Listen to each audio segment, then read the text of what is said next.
चलिए दोस्तों, आज की वीडियो में बात करते हैं महाराष्ट्र के सीएम जनाब उद्धव ठाकरे साहब की।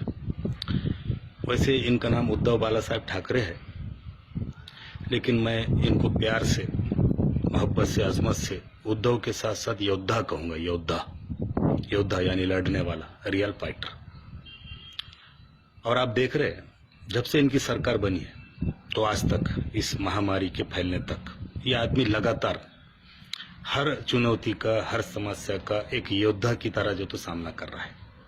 और उनका इस योद्धा की तरह सामना करना और चुनौतियों का मुकाबला करना उनकी एक मजबूत मानसिकता को दर्शाता है कि ये आदमी कितनी ठोस और मजबूत मानसिकता रखता है। इस आदमी ने सबसे पहले अपनी मानसिकता का परिचय उस दिन दिया जिस दिन 30 साल की भाजपा की दोस्ती तोड़कर कांग्रेस और राष्ट्रवादी को साथ में लेकर एक महाविकास आघाड़ी के नाम से महाराष्ट्र के अंदर सरकार बनाई। ये दोस्ती तोड़ना आसान नहीं था, बहुत लंबा सफर तय करके उनके साथ आई थी, आसान नहीं था। लेकिन उद्धव साहब ने देखा कि भाजपा में आज सत्ता जिन लोगों के हाथों में है या सत्ता में जो लोग हैं, उनकी नीति और उनकी नीयत देश हित में नहीं है। वो एक मखसूस एजेंडे पर काम कर रहे हैं और उस मखसूस एजेंडे पर अगर ये सरकार काम करते रहेगी तो इससे देश बर्बाद होगा। अगर देश बर्बाद होगा तो महाराष्ट्र भी बर्बाद होगा। तो देश हित में, महाराष्ट्र के हित में और महाराष्ट्र की जनता के हित में 30 साल की दोस्ती तोड़कर महाविकास आघाड़ी के नाम पर एक सरकार जो तो बनाई गई। कुछ लोगों ने उस वक्त कहा भी कि उद्धव जी ने सरकार बनाने के लिए या मुख्यमंत्री का पद हासिल करने के लिए भाजपा से दोस्ती तोड़ी। नहीं, ये सच नहीं, ये सच नहीं। मुख्यमंत्री का पद हमेशा उनके घराने में पड़ा रहा। कभी उन्होंने मनोहर जोशी को मुख्यमंत्री बनाया, कभी नारायण राणे को, कभी किसी और को। इस पद की उतनी अहमियत नहीं थी। अहमियत थी विजन की, अहमियत थी नजरिए की, अहमियत थी विचारों की। ठाकरे साहब के पास एक विजन है, एक विचार है, एक नजरिया है। उस नजरिए को लेकर अगर चलेंगे तो देश को भी फायदा होगा और महाराष्ट्र को फायदा होगा। और उस विजन को सामने रखकर उद्धव ठाकरे साहब ने जो तो फैसला लिया। और आप देख रहे उस फैसले का असर कि आज महाराष्ट्र में ये आदमी न सिर्फ कोरोना से लड़ाई लड़ रहा है, बल्कि वो चैनल जो नफरत का जहर फैला रहे थे उनसे भी लड़ रहा है। वो ताकत है जो हिंदू मुस्लिम करके एक खास किस्म का रंग किसी भी मामले को देखकर जातिवाद और फिरका परस्ती के बीज बोने का काम कर रहे, उनके खिलाफ भी लड़ रहा है। ये आदमी अपने काम से, अपनी कार्यशैली से, अपनी कार्य पद्धति से, अपने विजन से और अपने विचारों से और अपनी बातों से सबका साथ, सबका विकास और सबका विश्वास का अमली नमूना पेश कर रहा है। हालांकि ये एक नारा किसी और पार्टी का था, लेकिन इसको सच साबित करने का काम जो तो जनाब उद्धव ठाकरे साहब ने जो तो किया है। पालघर के मामले में आप उनकी भूमिका देखिए, चैनलों के मामले में आप उनकी भूमिका देखिए। बिहार के आरजेडी के एमएलए ने उनके फंसे हुए मजदूरों की जब समस्या उनके सामने रखी तो उस मामले में आप जो तो उद्धव ठाकरे साहब की भूमिका को देखिए।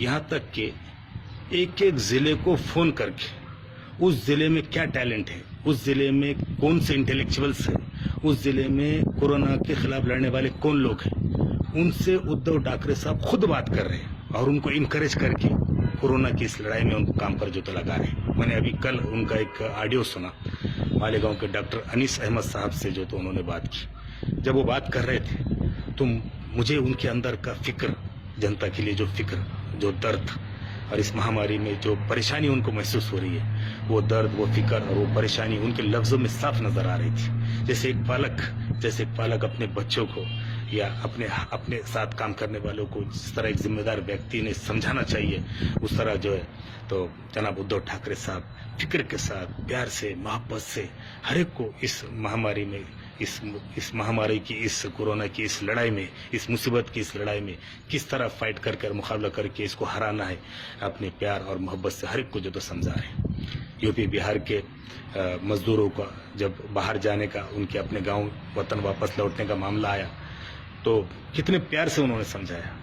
मैं समझता हूं कि सारे यानी मजदूर मुतमईन हो गए उनके। कितना, क्या आपकी लैंग्वेज थी, क्या आपका टेम्परामेंट था, क्या बात करने का आपका ढंग और अंदाज और तरीका था, कितनी प्यार से बात की। कहा कि भाई क्यों जा रहे हैं आप लोग, आप हमारे मेहमान हैं, आप हमारे राज्य में काम करते हैं, आपके काम की वजह से हमारे राज्य को ताकत मिलती है। इस बुरे वक्त में हम आपका साथ नहीं देंगे तो कौन देगा। आओ चलो हम सब मिलकर मिलकर इस बीमारी का जो तो मुकाबला करते हैं, और मुकाबला करने वालों की जीत होती है। किसी ने कहा है ना कि winner never quit and Quetta never win, कि भागने वाले जीतते नहीं और जीतने वाले भागते नहीं। वाकई में उद्धव ठाकरे साहब कभी किसी समस्या से भागते नहीं और महाराष्ट्र की जनता को भी कभी जो तो भागने नहीं देंगे। आरजेडी के एमएलए को बिल्कुल उनके फंसे हुए मजदूरों की जो ज़रूरतें थी, उन ज़रूरतों को पूरा कराने में, यानी तत्काल जो तो उस मदद को पहुंचाने का काम जो तो जनाब उद्धव ठाकरे साहब ने किया।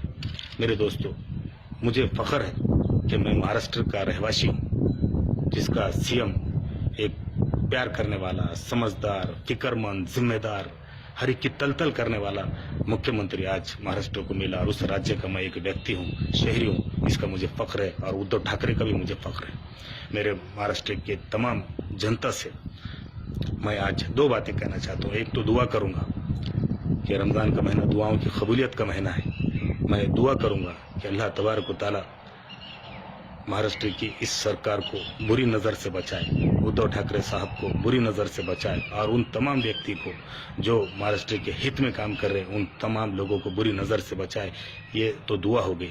और अपील मेरी ये है कि महाराष्ट्र की तमाम जनता से, चाहे वो हिंदू हो या मुसलमान हो, जनता का हर व्यक्ति, जैसे इस आदमी ये आदमी मुसीबत की इस घड़ी में हमारे साथ पूरी ताकत से खड़ा हुआ है। मेरे दोस्तों, हम भी मुसीबत की इस घड़ी में पूरी ताकत के साथ उद्धव ठाकरे साहब के साथ जो तो खड़े रहे। और ताकत के साथ खड़े रहने का मतलब ये है कि हम जो आदेश वो हमको दे रहे उसका काटेकोरपने पालन करें, जो दिशा निर्देशन वो हमको कर रहे हैं उसका काटेकोर हम पालन करें।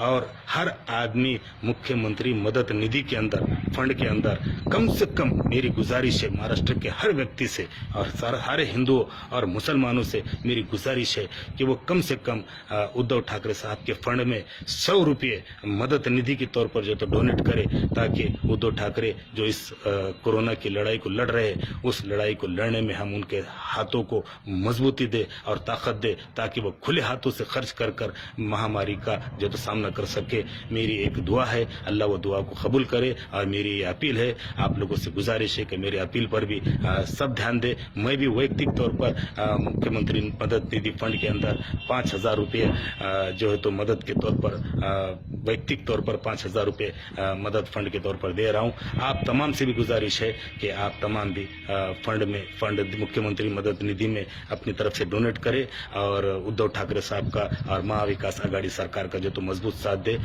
इतना कहकर अपनी बात को खत्म करता हूँ। खुदा हाफिज। जय हिंद, जय महाराष्ट्र।